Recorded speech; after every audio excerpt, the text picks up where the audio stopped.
തുച്ഛമായ ശമ്പളത്തിന്, കേവലം വളരെ പരിമിതമായ ശമ്പളത്തിന് മദ്രസ പണി നടത്തുന്നുണ്ട്.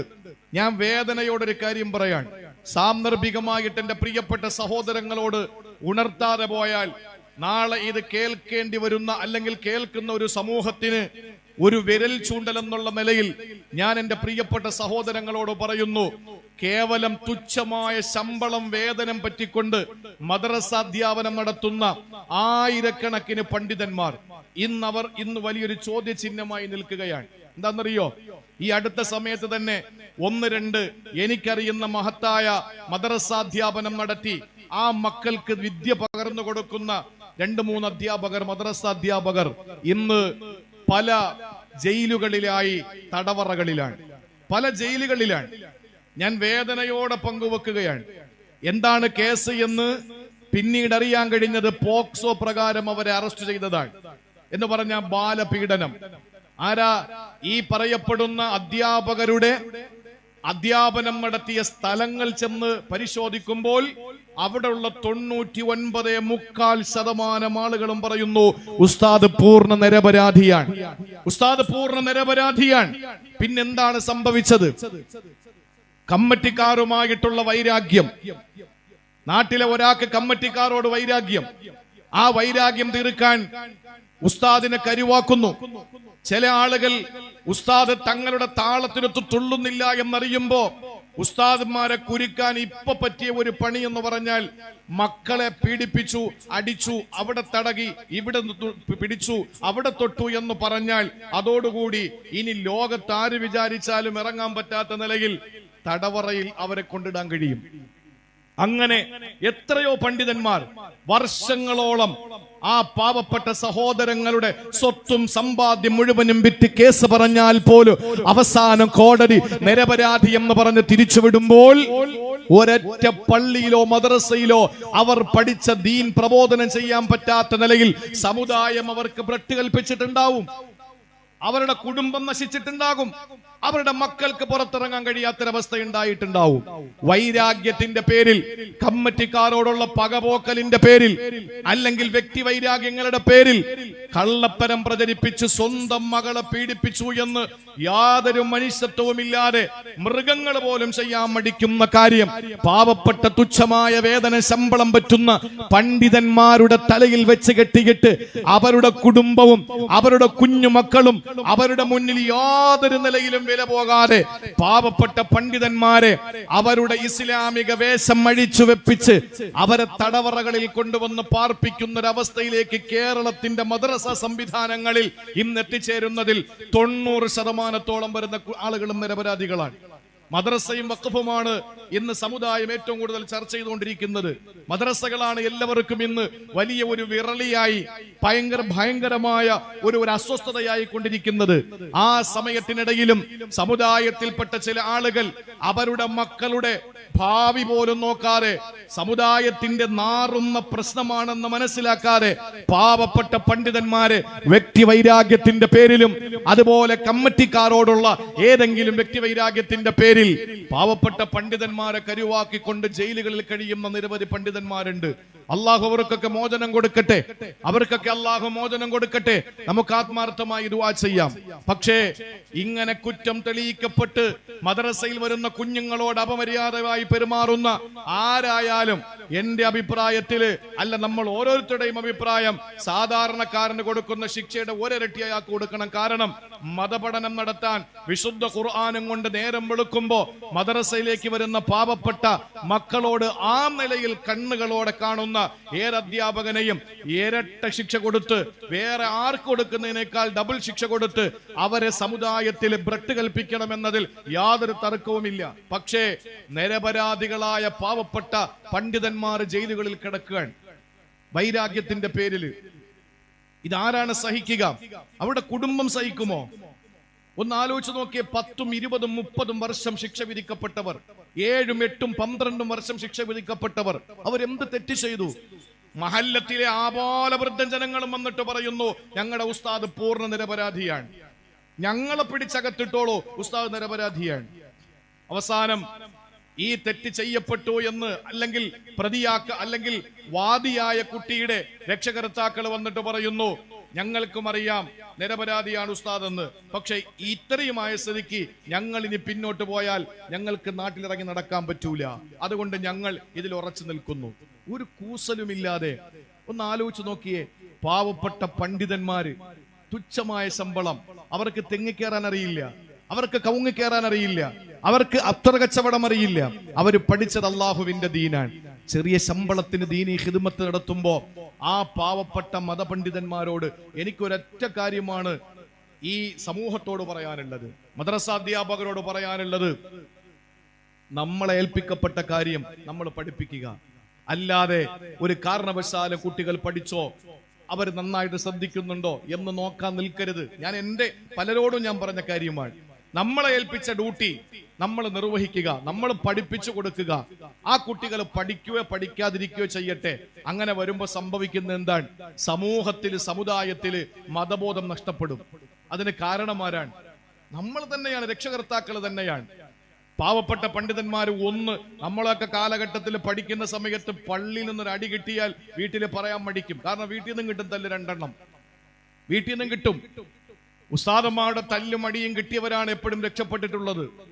ജിബ്രീൽ അലൈഹിസ്സലാം നബി തങ്ങൾക്ക് പരിശുദ്ധ ഖുർആന്റെ ആദ്യ സന്ദേശം കൊടുക്കുമ്പോ ജിബ്രീൽ, എന്നെ മുറുക്കി പിടിച്ചു ജിബ്രീൽ, എന്നെ അമർത്തി പിടിച്ചു ജിബ്രീൽ, എന്നെ ചേർത്ത് പിടിച്ചു ജിബ്രീൽ എന്ന് അഷ്റഫുൽ ഖൽഖ് പറഞ്ഞത് ശിക്ഷയാണ്. വായിക്ക്, അമർത്തി പിടിച്ചു, വായിക്ക്, അത് ശിക്ഷയാണ്. ആ ശിക്ഷ കിട്ടിയവരൊക്കെ രക്ഷപ്പെട്ടിട്ടുണ്ട്. പക്ഷെ ഇന്നോ എന്റെ പ്രിയമുള്ള സഹോദരങ്ങളെ, ഒന്ന് ശിക്ഷിക്കാൻ പോലും, ഒരു താക്കീത് കൊടുക്കാൻ പോലും പറ്റാത്ത നിലയിൽ ആ മക്കളുടെ രക്ഷകർത്താക്കൾ മദ്രസയോടുള്ള അവരുടെ സമീപനം, അല്ലെങ്കിൽ സമുദായത്തിനകത്തുള്ള ആളുകൾക്ക് വൈരാഗ്യങ്ങളുടെ പേരിൽ ആകെ കാട്ടിക്കൂട്ടാൻ പറ്റുന്നത് മതപണ്ഡിതന്മാരുടെ നേരെയാണ്. അള്ളാഹു നമ്മളെയൊക്കെ കാത്തുരക്ഷിക്കട്ടെ. രണ്ടാമത്തെ കാര്യം, എല്ലാ മഹല്ല് ഭാരവാഹികളും കമ്മിറ്റിക്കാരും മദ്രസകളിൽ CCTV ക്യാമറ വെക്കണം. എന്റെ അഭിപ്രായമാണ്. നിങ്ങൾക്ക് ഉൾക്കൊള്ളാം, നിങ്ങൾക്ക് വേണമെങ്കിൽ നിഷേധിക്കാം. എന്താ ക്യാമറ വെച്ചാൽ ഗുണമെന്നറിയോ? ഒരു നിരപരാധി ശിക്ഷിക്കപ്പെടില്ല. കൃത്യമായി നമുക്കെടുത്ത് കാണിച്ചു കൊടുക്കാം. അങ്ങനല്ലേ ഉസ്താദേ? അദബും മര്യാദയും പഠിക്കാൻ വരുന്ന കുട്ടികളുടെ മുമ്പിൽ, മറ്റു കുട്ടികളുടെ മുന്നില്, സ്വന്തം മക്കളുടെ മുന്നില് ഒരു വാപ്പ അല്ലെങ്കിൽ ഒരു അധ്യാപകൻ ഏറ്റവും മോശക്കാരനായി മാറുന്നു.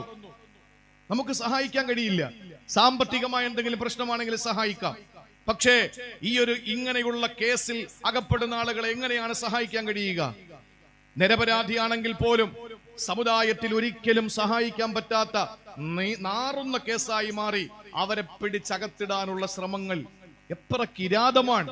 അള്ളാഹു ബോധം കൊടുക്കട്ടെ എന്ന് ഈ സന്ദർഭത്തിൽ ഞാൻ പ്രാർത്ഥിക്കുകയാണ്. അതുകൊണ്ട് പ്രിയപ്പെട്ട സഹോദരങ്ങളെ, അള്ളാന്റെ ദീനിനു വേണ്ടി നമ്മൾ പ്രവർത്തിക്കുമ്പോൾ പൊടിപടലങ്ങൾ ശരീരത്തിൽ പറ്റിയാൽ അവിടെയൊക്കെ നാളെ പ്രകാശം ഉണ്ടാവും. അങ്ങനെ പ്രകാശിക്കുന്ന മുഖം നമുക്ക് നാളെ കിട്ടണം. അള്ളാഹു തൗഫീഖ് തരട്ടെ. എന്നാൽ ഇനി 4-മതൊരു മുഖമുണ്ട്. അതേ അധ്യായത്തിൽ അല്ലാഹ് പറയുകയാണ്,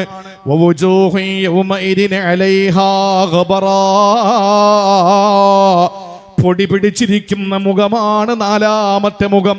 പൊടി പിടിച്ചിരിക്കുകയാണ്. വാഹനമോടിച്ചു പോകുമ്പോൾ ആ വാഹനത്തിന്റെ ഹെഡ്ലൈറ്റിൽ പൊടി പിടിച്ചിരുന്നാൽ അതിന്റെ വെട്ടം നന്നായിട്ട് റോട്ടിലെത്തൂല, അതിന്റെ പ്രകാശം നന്നായിട്ട് നമുക്ക് പാതയിൽ കിട്ടില്ല. അതാണ് പറയുന്നത്, പൊടി പിടിച്ചിരിക്കുന്ന മുഖമാണ്. കൂരിരുൾ കൊണ്ട് മൂടപ്പെട്ടതുപോലെ ഇരിക്കുകയാണ്. കുറ്റിരുട്ട് പോലെ പൊടി പിടിച്ചിരിക്കുന്ന മുഖമാണ് ചിലരുടെ മുഖമെന്ന് അള്ളാന്റെ വിശുദ്ധ ഖുർആൻ. എന്നാൽ ചിലരുടെ മുഖം പുഞ്ചിരിക്കുന്ന നല്ല മുഖം, അവരുടെ നേരെ ഓപ്പോസിറ്റ് പൊടിപടലങ്ങൾ പിടിച്ചിരിക്കുന്നത് പോലെ, കുറ്റിരുട്ട് പോലെ ചില മുഖങ്ങളുണ്ട്. അവർക്ക് സംഭവിച്ചത് എന്താണ്? അല്ലാഹുവിന്റെ ഖുർആൻ പറയുന്നു. ഈ ആയത്ത് പറയുന്നതിന് മുമ്പ് അല്ലാഹു സൂചിപ്പിച്ച വാക്കേതെന്നറിയോ? യൗമ യഫിറുൽ മർഉ മിൻ അഖീഹി വ ഉമ്മിഹി വ അബീഹി വ സാഹിബതിഹി വ ബനീ. അല്ലാഹു പറയുന്നത്, ഈ കാര്യം പറയുന്നതിന് മുമ്പ് ഈ പൊടി പിടിച്ച മുഖമാണ് 4-മത്തെ മുഖമെന്ന് അല്ലാഹു പറയുന്നതിന് തൊട്ട് മുമ്പ് അല്ലാഹ് പറഞ്ഞ ഒരു ആയത്തുണ്ട്. ഫൈദാ ജാ ഒരു അട്ടഹാസം അങ്ങ് വന്ന, ഖിയാമത്തിന്റെ അട്ടഹാസം അങ്ങ് വന്ന, ഓരോരുത്തരും സ്വന്തം ബ്രദർ, സ്വന്തം സഹോദരന്റെ മുമ്പിൽ നിന്ന് ഒളിച്ചോടുകയാ. ഉമ്മിഹി തന്റെ ഉമ്മയുടെ അടുത്ത് നിന്ന് ഓടുകയാ. അബീഹി വാപ്പയുടെ അടുക്കൽ നിന്ന് ഓടുകയാ. സാഹിബത്തിഹി തന്റെ ഇണയുടെ അടുക്കൽ നിന്ന് ഓടുകയാ. ബനീഹി തന്റെ മക്കളുടെ അടുക്കൽ നിന്ന് ഓടുകയാ. ലികുല്ലിം മിൻഹും യൗമഇദിൻ ശഅ്നുൻ യുഗ്നി. ഓരോരുത്തർക്കും അവരവർ ചെയ്തതാണ്, ഓരോരുത്തർക്കും അവരവരുടെ കാര്യമാണ്. അവരവരുടെ കാര്യങ്ങൾ നോക്കിയിട്ട് ഓടുകയാ. വാപ്പയെ കണ്ടാ മക്കള് നിൽക്കൂല. ഇബ്രാഹിം നബി ആസർ എന്ന വാപ്പയെ കാണുമ്പോ ഓടുകയാ. നൂഹ് നബി തന്റെ പൊന്നുമോനെ കാണുമ്പോ ഓടുകയാ. ആസിയാ ബീവി തന്റെ ഭർത്താവ് ഫിർഔനെ കാണുമ്പോ ഓടുകയാ. ലൂത്ത് നബി തന്റെ ഭാര്യയെ കാണുമ്പോ ഓടുകയാ. ആരും ആരെയും സഹായിക്കില്ല, ആരും ആർക്കും ഒരു തുണയില്ല, ആരോടും ഒരു കമ്മിറ്റ്മെന്റ് ഇല്ല. ഇത് പറഞ്ഞിട്ട് അല്ലാഹു പറയുന്നു, അന്ന് ചില ആളുകളുടെ മുഖത്ത് പൊടിപടലങ്ങളാണ്. ആ പൊടിപടലങ്ങൾ പിടിച്ചിട്ട് ആ പൊടിപടലങ്ങൾ പിടിച്ച മുഖമുണ്ടല്ലോ, കുറ്റുരുട്ട് പോലെ ഇരുൾ മൂടി കിടക്കുകയാ എന്ന് പറഞ്ഞ സഹോദരങ്ങളെ, ഈ ഭൗതിക ലോകത്ത് നാളെ പരലോകത്ത് ഉപകരിക്കുന്ന നിലയിൽ നമ്മുടെ കുടുംബത്തെ ആക്കണം. അതിന് മക്കളെ പഠിപ്പിക്കണം. നാളെ പരലോകത്ത് വാപ്പയും ഉമ്മയും ഭാര്യയും ഭർത്താവും മക്കളും ഒക്കെ ഓടും പരസ്പരം. ആരും ആരെ സഹായിക്കില്ല. എന്റെ വാപ്പാണ്, പോയി പണി നോക്കു വാപ്പ, എനിക്ക് നോക്കാൻ സമയമില്ല എന്ന് പറഞ്ഞിട്ട് ഓടും മക്കൾ. സ്വന്തം മക്കളോടുള്ള സ്നേഹം അതിര് കവിഞ്ഞതല്ലേ. പക്ഷെ വാപ്പ നാളെ പരലോകത്ത് അള്ളാഹുവിന്റെ കോടതിയിലും മകനെ കളഞ്ഞിട്ട് ഓടി രക്ഷപ്പെടും. ഇത് പറഞ്ഞിട്ട് അള്ളാഹു പറയാണ്, അന്ന് ഈ പറയപ്പെട്ട ആളുകളുടെ മുഖത്തിന്റെ അവസ്ഥ പൊടി പിടിച്ചിരിക്കും, കുറ്റുരുട്ട് പോലെ. അപ്പൊ എന്താ വേണ്ടത്? നാളെ പരലോകത്ത് ചെല്ലുമ്പോ വാപ്പ വിളിക്കണം, മോനെ വാ. ഉമ്മ വിളിക്കണം, മോളെ വാ. ഭാര്യ വിളിക്കണം ഭർത്താവിനെ, കൂടെ വരൂ. ഭർത്താവ് വിളിക്കണം ഭാര്യയെ, കൂടെ വരൂ. ആ നിലയിൽ ഇവിടെ നമ്മൾ ഒരു കുടുംബ ജീവിതത്തെ കെട്ടിപ്പടുത്തണം. അതാണ് ഖുർആൻ പറഞ്ഞ ജന്നാത്തു അദ്നിൻ യദ്ഖുലൂനഹാ വമൻ സലഹ മിൻ ആബാഇഹിം വഅസ്വാജിഹിം വദുരിയാതിഹിം. നാളെ സകുടുംബ സമേതം അല്ലാഹുവിന്റെ സ്വർഗ്ഗത്തിൽ. അതിന് ഇവിടെ നമ്മളെ കുടുംബ പശ്ചാത്തലം ശരിയാക്കണം. ഭർത്താവ് ഭയങ്കര നിസ്കാരം, പള്ളിയിൽ വന്ന് പള്ളി ഭരണം തന്നെയാ അയാളുടെ കയ്യിലാ. വീട്ടിലെ ഭാര്യ നിസ്കാരമില്ല. ഭാര്യ 5 വഖത്ത് നമസ്കാരവും കൃത്യമായി നിർവഹിക്കുന്നു. ഭർത്താവോ പള്ളി എന്താണെന്ന് വരെ കണ്ടിട്ടില്ല. ഈ ഭർത്താവിനെ രക്ഷപ്പെടുത്താൻ ഭാര്യയ്ക്ക് കഴിയൂല. വാപ്പ അല്ലെങ്കിൽ ഉമ്മ മക്കളെ ഏറ്റവും നല്ല ഉദാത്തമായ നിലയിലുള്ള ആരാധനയും ഉത്കൃഷ്ടമായ നിലയിലുള്ള സമീപനവും മാതാപിതാക്കൾക്ക്. മക്കൾക്കോ അനുസരണയില്ല. കഞ്ചാവ്, MDM, മദ്യപാനം, പുകവലി, ഈ നിലയിൽ മോശമായ രീതിയിൽ മക്കൾ പോകുന്നു. ഈ മക്കളെ രക്ഷപ്പെടുത്താൻ നാളെ പരലോകത്ത് വാപ്പാക്ക് പറ്റൂല. മകൻ പള്ളിയിൽ ഇബാദത്ത്, നിസ്കാരം, എല്ലാം നല്ല കാര്യങ്ങളിലെ മുമ്പന്തിയില്, വാപ്പ വെള്ളം അടിച്ചുകൊണ്ട് ഓടയില്. ഈ വാപ്പായെ രക്ഷപ്പെടുത്താൻ പള്ളിയിൽ വരുന്ന മോന് നാളെ പരലോകത്ത് പറ്റൂല. ഈ വീട് ഇസ്ലാമിക ചിട്ട അനുസരിച്ചുള്ള വീടായാൽ ഈ വാപ്പാക്കും മോനും അവിടെ ജന്നാത്തു അദ്നിൻ യദ്ഖുലൂനഹാ വമൻ സലഹ മിൻ ആബാഇഹിം വഅസ്വാജിഹിം വദുരിയാതിഹിം. സകുടുംബ സമേതം അല്ലാഹുവിന്റെ സ്വർഗ്ഗത്തിൽ പോകാൻ കഴിയും. അല്ലാഹു തൗഫീഖ് തരട്ടെ. ഇനി അഞ്ചാമതൊരു മുഖമുണ്ട്. വിശുദ്ധ ഖുർആൻ പറയുകയാണ്, അഞ്ചാമത്തെ മുഖമേതെന്നറിയോ? വുജൂഹു യൗമഇദിൻ നാളിറാ. ആ പറയുന്ന അഞ്ചാമത്തെയും ആറാമത്തെയും മുഖം സൂറത്തുൽ ഖിയാമയിലാണ്. ആദ്യത്തെ 2 മുഖം പറഞ്ഞ ഗാഷിയ, രണ്ടാമത് 2 മുഖം പറഞ്ഞത് അബസ. ഇനി 2 മുഖങ്ങളുണ്ട്, 5 മാറും. അഞ്ചാമത്തെ മുഖം അല്ലാഹു പറയുന്നത് സൂറത്തുൽ ഖിയാമയിലാണ്. അവരുടെ മുഖത്തിന്റെ പ്രത്യേകത പരലോകത്ത് യൗമഇദിൻ നാളിറാ. എത്ര പ്രസന്നമാണെന്നറിയോ? നല്ല കാണാൻ മൊഞ്ചുള്ള മുഖമാണ്. ആ പ്രസന്നത എപ്പോഴാണ് വരുന്നത്? ഇലാ റബ്ബിഹാ നാളിറാ. അവന്റെ പടച്ചവനിലേക്ക് ഇങ്ങനെ നോക്കുമ്പോ, അല്ലാഹു റബ്ബുൽ ഇസ്സത്തിലേക്ക് ഇങ്ങനെ നോക്കുമ്പോ, അല്ലാഹുവിലേക്ക് കണ്ണും നട്ടിങ്ങനെ നിൽക്കുമ്പോ അവന്റെ മുഖം വല്ലാതെ പ്രകാശിക്കുന്നതാണ്. അല്ലാഹനെ കാണുമ്പോൾ ഉള്ള വെട്ടം പടച്ചോനെ കാണാനല്ലേ നമ്മൾ ഇബാദത്ത് എടുക്കുന്നത്. ഞാൻ ഈ സദസ്സിൽ ചോദിക്കുകയാണ്, സ്വർഗം വാങ്ങാൻ ആരൊക്കെ നിസ്കരിക്കുന്നു എന്ന് ചോദിച്ചാൽ പലരും കൈപൊക്കും. ഞങ്ങൾക്ക് സ്വർഗം മതി. നരകത്തിൽ പോകാതിരിക്കാനാണ് ഞാൻ കള്ളു കുടിക്കാത്തതെന്ന് ചിന്തിക്കുന്നവര് കൈപൊക്കാൻ പറഞ്ഞാൽ എല്ലാ ആളുകളും കൈപൊക്കും. കാരണം നമ്മൾ കള്ളു കുടിക്കാതിരിക്കുന്നതും പലിശ വാങ്ങാതിരിക്കുന്നതും നരകം പേടിച്ചിട്ടാണ്. ഇത് രണ്ടും ആകരുത്. ഇത് കച്ചവടക്കാരുടെ മൈൻഡാണ്. കച്ചവടക്കാരുടെ മൈൻഡ് എന്താ? ഇവിടെ വെക്കണം, അവിടെ അടിക്കണം. അത് കച്ചവടക്കാരുടെ മൈൻഡാ. പക്ഷെ അങ്ങനെ ആകരുത് നമ്മുടെ ആരാധനകൾ. സ്വർഗം വാങ്ങാനല്ല നമ്മുടെ നിസ്കാരം. പിന്നെന്തിനാ? നരകം കിട്ടുന്നതിനെ പേടിച്ചുകൊണ്ടാകരുത് നിസ്കാരം നമ്മൾ നിസ്കരിക്കുന്നത് അല്ലെങ്കിൽ ഉപേക്ഷിക്കാതിരിക്കുന്നത്. എന്തിനാണ്? നരകവും സ്വർഗവും നമ്മുടെ പ്രശ്നമേ ആകരുത്. മഹാന്മാര് പറഞ്ഞിട്ടുണ്ട്, പടച്ചോനെ നിനക്കിഷ്ടം ഞങ്ങളെ നരകത്തിയിടലാണോ? ഇട്ടോ, ഞങ്ങൾ റെഡിയാ. ഞങ്ങൾക്ക് സ്വർഗോ നിന്റെ നരകത്തിനെ പേടിയോ നിന്റെ സ്വർഗത്തിലേക്ക് അത് അമിതമായ ആഗ്രഹമോ ഒന്നുമല്ല ഞങ്ങൾക്കുള്ളത്. ഞങ്ങൾക്ക് വേണ്ടത് നിന്നെയാണ്. ഞങ്ങൾക്ക് നിന്നെ കിട്ടിയാൽ മതി. നീ നരകത്തിൽ കൊണ്ടെറിഞ്ഞാലും കുഴപ്പമില്ല, സ്വർഗത്തിൽ ഞങ്ങളെ ഇട്ടാലും പ്രശ്നമല്ല. ഞങ്ങൾക്ക് വേണ്ടത് നീയാണ് അല്ലാഹ്. റാബിയത്തുൽ അദബിയ്യ റളിയല്ലാഹു അൻഹാ വലത് കയ്യിൽ പച്ചവെള്ളവും ഇടത് കയ്യിൽ തീക്കട്ടയുമായിട്ട് ഓടുകയാ. ആ സമയത്ത് ആളുകൾ ചോദിച്ചു, റാബിയ എങ്ങോട്ടാണ്? ഈ വലത്തെ കൈയിരിക്കുന്ന പച്ചവെള്ളം അല്ലാഹുവിന്റെ നരകത്തിൽ ഒഴിച്ചിട്ട് തീകെടുത്താൻ പോവുകയാ. ഇടത്തെ കൈയിരിക്കുന്ന തീക്കട്ട കൊണ്ടുവന്ന് സ്വർഗത്തിൽ എറിഞ്ഞിട്ട് കരിക്കാൻ പോവുകയാ. ആളുകൾ ചോദിച്ചു, റാബിയ നിന്റെ കയ്യിലെ പച്ചവെള്ളം കൊണ്ട് കെടാനുള്ളതാണോ റബ്ബിന്റെ നരകം? നിന്റെ കയ്യിലിരിക്കുന്ന തീക്കട്ട കൊണ്ട് കരിയാനുള്ളതാണോ പടച്ചോന്റെ സ്വർഗം? റാബിയത്തുൽ അദബിയ തങ്ങൾ പറഞ്ഞു, അല്ലെന്നറിയാം. പക്ഷേ ഇവിടെ കുറെ ആളുകൾ നിസ്കരിക്കുന്നത്, ഇബാദത്ത് എടുക്കുന്നത് അല്ലാഹുവിന്റെ സ്വർഗം മോഹിച്ചുകൊണ്ടാ. തെറ്റുകളിൽ നിന്ന് മാറി നിൽക്കുന്നത് നരകത്തെ പേടിച്ചുകൊണ്ടാണ്. അങ്ങനെ ആകരുതെന്ന് എനിക്ക് നിർബന്ധമുണ്ട്. ചോദിച്ചു, റാബിയ പിന്നെന്തിനാ നിസ്കാരം? പിന്നെന്തിനാണ് സുഹൃതങ്ങള്? പിന്നെന്തിനാണ് സൽക്കർമ്മങ്ങള്?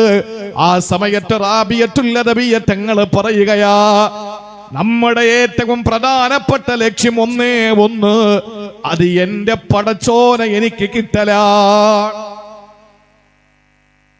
ഒരു പെണ്ണിനെ മോഹിച്ച് എന്താ നിന്റെ ഉദ്ദേശം? അവളെ കിട്ടലല്ലേ? അവളെ കിട്ടലല്ലേ? അല്ലാതെ അവളുടെ വാപ്പാട സ്വത്താണോ? അവളുടെ വാപ്പാക്കിണ്ട കാറാണോ? നീ എന്തിനാണ് ആഗ്രഹം? നിനക്ക് അവളെ കിട്ടണം, അതാണല്ലോ. പടച്ച തമ്പുരാനെ നമുക്ക് കിട്ടണം. അല്ലാതെ സ്വർഗം അവൻ തരുന്ന ഗിഫ്റ്റാണ്, സമ്മാനമാണ്. എനിക്ക് വേണ്ടത് എന്റെ പടച്ചവനാണ്. ആ പടച്ചവനെ നാളെ നമുക്ക് കിട്ടും. എവിടെ? അള്ളാഹുവിന്റെ കോടതിയിൽ വെച്ച് നാം വിജയശ്രീലാളിതരായി സ്വർഗപ്രവേശനം ലഭിക്കുന്ന സന്ദർഭത്തിൽ അള്ളാഹു നമ്മളെ, അവൻ നമുക്ക് വേണ്ടി അവനെ തന്നെ ഇങ്ങ് തരും. അതിനെന്ത് വേണം?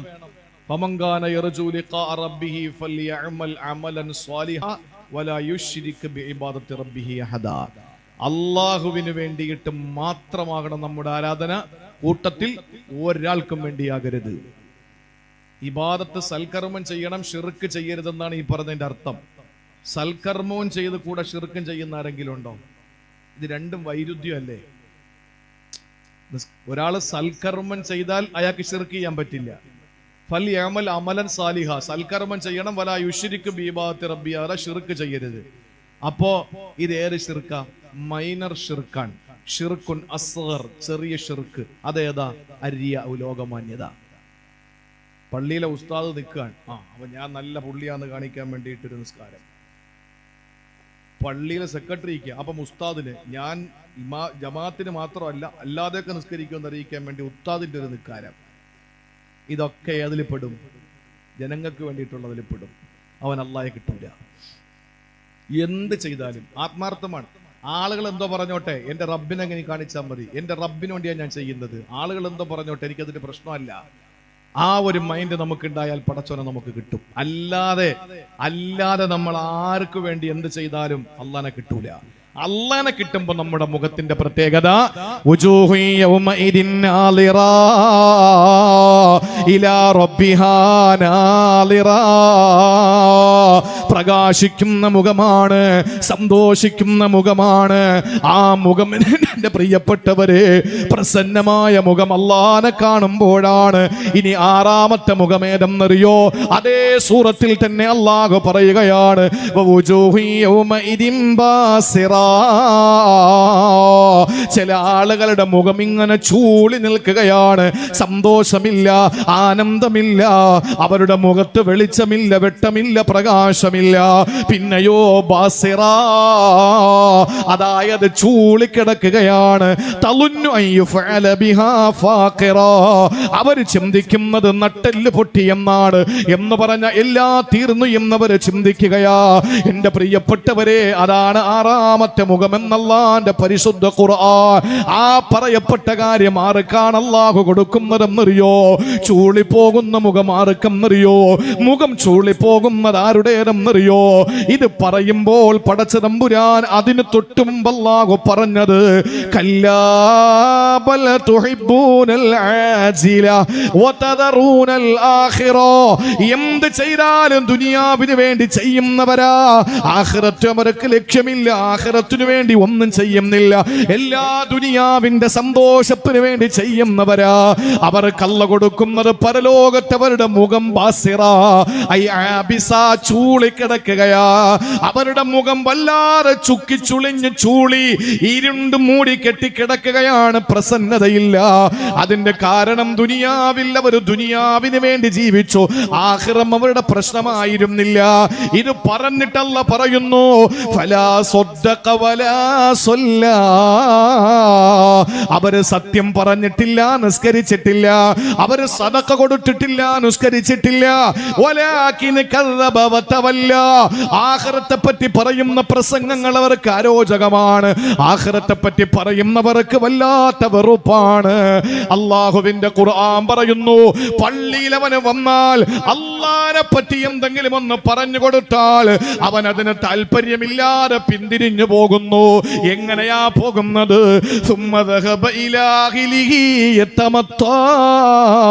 അവന്റെ കുടുംബത്തിലേക്ക് അവന് അഹങ്കാരത്തോടെ പോവുകയാ, അവന്റെ വീട്ടിലേക്ക് അവന് നടന്നു പോകുന്നത് അഹങ്കാരത്തോടെയാണ്. ആഖിറം അവന് പ്രശ്നമല്ല, അവന് ദുനിയാവിന് വേണ്ടി ജീവിച്ചവനാണ്. എന്റെ പ്രിയപ്പെട്ട സഹോദരങ്ങളെ, ഇങ്ങനത്തെ ഒരു വിഭാഗത്തിനല്ല കൊടുക്കുന്നത്. നാളെ പരലോകത്ത് അവന്റെ മുഖം ബാസിറാ, ചൂളിപ്പോകുന്നൊരു മുഖമാണ്. അള്ളാഹു നമ്മളെ കാത്തുരക്ഷിക്കട്ടെ. അതുകൊണ്ട് പ്രിയപ്പെട്ട സഹോദരങ്ങളെ, ആഖിറത്തിൽ ഇവിടെ നമ്മൾ പുഞ്ചിരിക്കുന്ന മുഖം, ആ മുഖം നാളെ പരലോകത്ത് ചിരിക്കാൻ കഴിയണം. ഇവിടെ ചിരി ആർക്കും ആരെയും ചിരിപ്പിക്കാം, ഇവിടെ ആർക്കും എപ്പോഴും ചിരിക്കാം. ഉള്ളിൽ എത്ര വിഷമമുണ്ടെങ്കിലും നമുക്ക് ചിരി വരും, അല്ലേ? ഉള്ളിൽ എത്ര വിഷമമുണ്ടെങ്കിലും നമുക്ക് ചിരി വരും. ആളുകളെ കാണുമ്പോ നമ്മൾ വിഷമം എത്ര ഉണ്ടെങ്കിലും, കൊല്ലം സുധി എന്ന് പറയുന്നത് ഒരു വലിയ കൊമേഡിയനാണ്. ആ കൊമേഡിയനായ കൊല്ലം സുധി എല്ലാരെയും ചിരിപ്പിച്ചു. സ്ക്രീനിൽ കണ്ടവരൊക്കെയും അവർ ഒരുപാട് പൊട്ടിച്ചിരിച്ചു. പക്ഷെ ആ കൊല്ലം സുധിയുടെ വീട്ടിനകത്ത് ദുഃഖം പളം കെട്ടി നിൽക്കുന്നൊരവസ്ഥയായിരുന്നു. തലചായ്ക്കാൻ വീടില്ല. പിന്നീടാണ് മരണശേഷം വീട് കിട്ടിയത്. ജീവിതത്തിൽ ഒരുപാട് മാനസിക പ്രശ്നങ്ങളാണെന്ന് പറഞ്ഞ് ഒരു ഹോസ്പിറ്റലിലേക്ക് കടന്നുപോയ ഒരു മനുഷ്യൻ, എന്റെ കുട്ടിക്കാലം എന്ന അദ്ദേഹത്തിന്റെ ഗ്രന്ഥത്തിൽ അദ്ദേഹം എഴുതി. അദ്ദേഹം ഒരു ക്ലിനിക്കിൽ ഒരു സൈക്യാട്രിസ്റ്റിനെ കാണാൻ പോവാൻ. എന്തായിരുന്നു അയാളുടെ പ്രശ്നം? മനസ്സിനകത്ത് സുഖമില്ല, എപ്പോഴും സങ്കടമാണ്. ഡോക്ടർ പറഞ്ഞു, ഇവിടെ വരുന്ന പേഷ്യന്റിനെ മുഴുവനും ഞാൻ എന്റെ തൊട്ടുപുറകിലുള്ള ഒരു തിയേറ്ററിൽ കൊണ്ടുവന്ന് സിനിമ കാണിച്ചിട്ട് അവരെ തിരിച്ചുവിടും. അപ്പോഴവർ ചിരിച്ചു കൊണ്ടുപോകും, അവരുടെ വിഷമങ്ങളെല്ലാം മാറും. അപ്പൊ പേഷ്യന്റ് ചോദിച്ചു, ആരുടെ സിനിമയാണ്? അത് ചാർലി ചാപ്ലിന്റെ സിനിമയാണ്. കൊമേഡിയനാണ്, ലോകം കണ്ട കൊമേഡിയന്മാരിൽ ഒരു കൊമേഡിയനാണ്, മിസ്റ്റർ ബീൻ പോലെ ചാർലി ചാപ്ലിൻ. ഈ ചാർലി ചാപ്ലിൻ ഏറ്റവും നല്ല കൊമേഡിയനാണ്. അദ്ദേഹത്തിന്റെ സിനിമ കണ്ടിട്ട് പുറത്തിറങ്ങുന്ന എത്ര വിഷാദ രോഗി ഉണ്ടെങ്കിലും ചിരിക്കുമത്രേ. പക്ഷെ ഈ രോഗി പറഞ്ഞു, എനിക്ക് ചിരി വരൂല, എനിക്ക് ചിരി വരില്ല. അവസാനം വാഗ്വാദമായി ഡോക്ടറും പേഷ്യന്റും. ഡോക്ടർ പറഞ്ഞു, ഇത്രയും നാൾ എന്റെ പരിചയത്തിൽ അതിനകത്ത് കയറി കണ്ടവരൊക്കെ ചിരിച്ചുപോയി. നിങ്ങൾക്ക് ഇത്ര ഉറപ്പെന്താ ഈ ചാർലി ചാപ്ലിന്റെ സിനിമ കണ്ടാൽ നിങ്ങൾക്ക് ചിരി വരൂല എന്ന്? നിങ്ങളുടെ മനസ്സിന്റെ വിഷാദം മാത്രം പോകില്ല എന്ന് നിങ്ങൾക്ക് എന്താ ഉറപ്പ്? എന്താ രോഗി പറഞ്ഞ മറുപടി എന്നറിയോ? എന്താ? ഡോക്ടറോട് പറഞ്ഞു, ആ ചാർലി ചാപ്ലിൻ ഞാനാണ് ചാർലി ചാപ്ലിൻ. എന്റെ സിനിമയാണ് നിങ്ങളുടെ ക്ലിനിക്കിന്റെ പുറകിലെ തിയേറ്ററിൽ ഓടുന്നത്. അതിലെ നടൻ ഞാനാണ്. പക്ഷേ ഞാൻ ജനങ്ങളെ ചിരിപ്പിക്കുന്നുണ്ട്. എന്റെ മനസ്സിന്റെ ദുഃഖം മാറ്റാനാണ് നിങ്ങളുടെ മുന്നിൽ വന്നത്. അയാളാണ് പറഞ്ഞത്, മഴയത്ത് നടക്കാനാണ് മൂപ്പർക്ക് ഇഷ്ടം, കാരണം കരയുന്നത് ആരും കാണൂല എന്ന് പറഞ്ഞത്. സങ്കടമില്ലാത്തവരാരുമില്ല. ഇവിടെ എത്ര സങ്കടമുണ്ടെങ്കിലും മറ്റുള്ളവരെ ചിരിപ്പിക്കാൻ നമുക്ക് കഴിയും. ആഖിറം അങ്ങനെയല്ല. അതുകൊണ്ട് ആഖിറത്തിൽ നമുക്ക് ചിരിക്കണം. നമ്മൾ ചിരിച്ച് നാളെ പരലോകത്തേക്ക് പോകണം. കാരണം നമ്മൾ ഇവിടെ വന്നപ്പോ പലരും ചിരിച്ചിരുന്നു, അല്ലേ? നമ്മളെ പ്രസവിച്ചപ്പോ ആരൊക്കെ ചിരിച്ചത്? ഉമ്മാക്ക് ഇച്ചിരി വേദനയൊക്കെ ഉണ്ടായി. ഇച്ചിരി വേദനയൊന്നും അല്ല, നമ്മളാണ് പറയുന്നത്, പെണ്ണുങ്ങൾ കേൾക്കരുത്. അവരും ഇപ്പൊ പറഞ്ഞു അങ്ങനെയായി. എങ്ങനാ പ്രസവിച്ചത്? സുഖപ്രസവമാണ്. ഓ, എന്തൊരു സുഖമാ, ചോദിച്ചു നോക്കണം. സുഖപ്രസവം. പ്രസവിച്ച് കുഞ്ഞ് പുറത്തേക്ക് വന്നപ്പോ ഉമ്മ ചിരിച്ചു, വാപ്പ ചിരിച്ചു, എല്ലാരും ചിരിച്ചു. അപ്പൊ കുട്ടിയോ? കുട്ടി കരഞ്ഞു. ഇനി യവൻ വളർന്ന് വളർന്ന് വളർന്ന് വളർന്ന് വളർന്ന് വളർന്ന് യവൻ മരിക്കാൻ പോവാൻ. അന്ന് ഈ ചിരിച്ചവരൊക്കെ എന്ത് ചെയ്യും? കരയും. അപ്പൊ എങ്ങനെ യവൻ പോകണം? മുമ്പ് അവൻ ജനിച്ചപ്പോ യവൻ കരഞ്ഞോണ്ട് വന്നു. അപ്പൊ കൂടി നിന്നവരൊക്കെ ചിരിച്ചു.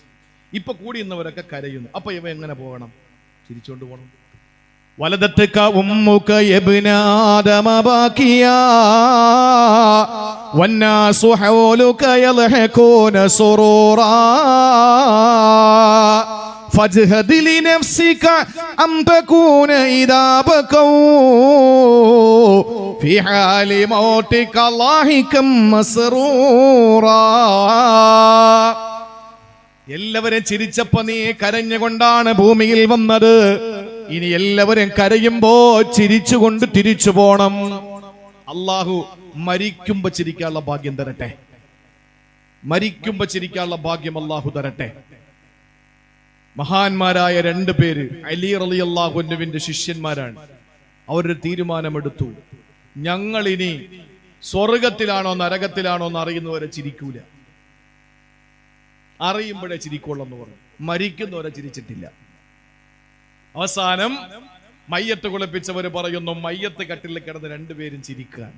മരിച്ചതിന് ശേഷം അള്ളാഹു മരിക്കുമ്പോ ചിരിക്കാനുള്ള ഭാഗ്യം തരട്ടെ. ജീവിച്ചിരിക്കുമ്പോ ചിരി കുറച്ചു മതി, വൽ യബ്കു കസീറ, ഒത്തിരി കരയും. ഇവിടെ ഈ ദുനിയാവിൽ ആരാണോ ചിരിച്ചുകൊണ്ട് പാപം ചെയ്യുന്നത് അവനെ കരയിപ്പിച്ചുകൊണ്ട് അള്ളാഹു നരകത്തിൽ പ്രവേശിപ്പിക്കുമെന്ന് നബി മുഹമ്മദ് മുസ്തഫ. എങ്ങനെ? ഇവിടെ ചിരിച്ചുകൊണ്ട് തെറ്റ് ചെയ്യുന്നവൻ, ഓ കള്ളുപിടിച്ചപ്പോ എന്തൊരു ചിരിയാണ്, അള്ളാഹു അവനെ കരയിപ്പിച്ച് നരകത്തിൽ കടത്തും. ഇവിടെ കരഞ്ഞുകൊണ്ട് ഇബാദത്തെടുത്തവനെ നാളെ അവിടെ ചിരിപ്പിച്ചുകൊണ്ട് സ്വർഗത്തിൽ കടത്തുമെന്ന് നബി മുഹമ്മദ് മുസ്തഫ. അതുകൊണ്ട് ഇവിടെ കുറച്ച് ചിരിച്ച് കൂടുതൽ കരയാൻ അള്ളാഹു തൗഫീക്ക് നൽകി അനുഗ്രഹിക്കുമാറാവട്ടെ.